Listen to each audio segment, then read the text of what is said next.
രാഷ്ട്രീയത്തിലെ നമ്മൾ തന്നെ ഈ കോൺഗ്രസിന്റെ കേരള കോൺഗ്രസ് തന്നെ വിഘടിച്ച് നിൽക്കുകയാണ്. അത് തീർച്ചയായിട്ടും കത്തോലിക്ക സഭയ്ക്ക് ഒരു ആശങ്കയുടെ കാര്യമുണ്ട്, തീർച്ചയായിട്ടും ഉണ്ട്. അപ്പോൾ അതിനെന്തെങ്കിലും ഒരു പോസിറ്റീവായിട്ടുള്ള കാര്യം അതൊക്കെ പറയാൻ പറ്റുമോ?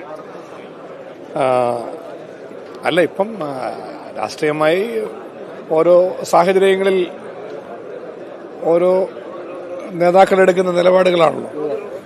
അപ്പം അത് തീർച്ചയായിട്ടും അങ്ങനെ ഭിന്നതകൾ ഉണ്ടായത് തീർച്ചയായിട്ടും നമുക്ക് ആത്യന്തികമായി അതെല്ലാം ദോഷമുള്ള കാര്യങ്ങളാണെന്നുള്ളതിനകത്ത് സംശയമില്ല. ദോഷമുള്ളത് കൊണ്ട് തന്നെ അങ്ങനെയൊന്നും ഉണ്ടാകരുതെന്ന് ഞങ്ങളൊക്കെ ആഗ്രഹിക്കുകയും പറയുകയൊക്കെ ചെയ്തെങ്കിലും നിർഭാഗ്യവശാൽ അതൊക്കെ സംഭവിച്ചു പോയി. ഇപ്പോഴത്തെ സാഹചര്യത്തിൽ മറ്റു രീതിയിലുള്ള ഒരു രാഷ്ട്രീയ യോജിപ്പുകൾക്കൊന്നുമുള്ള സാഹചര്യങ്ങൾ ഇപ്പം ഇല്ല, നിലവിലില്ല. അല്ല, നിലവിൽ അത്തരം ചർച്ചകളോ കാര്യങ്ങളോ ഒന്നും നടന്നിട്ടില്ല. അതൊക്കെ നടക്കുവാണെങ്കിൽ നല്ലതാണ്. ഞങ്ങളാരും നടക്കുന്നതിനൊന്നും എതിരല്ല. തീർച്ചയായിട്ടും നമ്മുടെ ഒരു സമൂഹത്തിന്റെയും സമുദായത്തിന്റെയും ഒക്കെ നന്മയ്ക്ക് ഉപകരിക്കുന്ന വിധത്തിൽ കൂടുതലായി ഐക്യപ്പെട്ട് ബലപ്പെട്ട് നിൽക്കാൻ വേണ്ടിയാണല്ലോ കെ എം മാണി സാറും പി ജോസഫ് സാറും രണ്ട് മുന്നണിയായിരുന്നിട്ടും ഒന്നിച്ചു പോകാനുള്ള വലിയൊരു തീരുമാനം 2010 എടുത്തത്.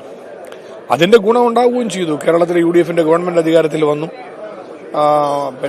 ഭരണരംഗത്ത് വളരെ വലിയ സ്വാധീനം ചെലുത്താൻ കഴിയുന്ന വിധത്തിലേക്ക് നമുക്ക് വരാൻ കഴിഞ്ഞു. പക്ഷെ അതിനുശേഷം വന്ന ചില ഭിന്നതകൾ നമുക്കത് തീർച്ചയായിട്ടും ഒഴിവാക്കപ്പെടേണ്ടതായിരുന്നു. പക്ഷെ അതെല്ലാം സംഭവിച്ചു പോയി. ഇനി അത് മാറ്റം വരുത്താനൊരു സന്ദർഭം ഉണ്ടായാൽ അല്ല, നമുക്കിപ്പോൾ അതൊന്നും പറയാൻ പറ്റില്ല. കാരണം അതൊന്നും ആരുടെയും കയ്യിൽ നിൽക്കുന്ന കാര്യങ്ങളല്ല. അതുകൊണ്ട് അങ്ങനെ ഒരു സന്ദർഭം സാഹചര്യങ്ങളോ ഒക്കെ ഡെവലപ്പ് ചെയ്യുവാണെങ്കിൽ, അങ്ങനെയുള്ള നല്ല നിർദ്ദേശങ്ങൾ മുന്നോട്ട് വന്നാൽ ഞങ്ങൾ അതിനോടൊക്കെ തീർച്ചയായിട്ടും ഞങ്ങളെല്ലാം സഹകരിക്കും.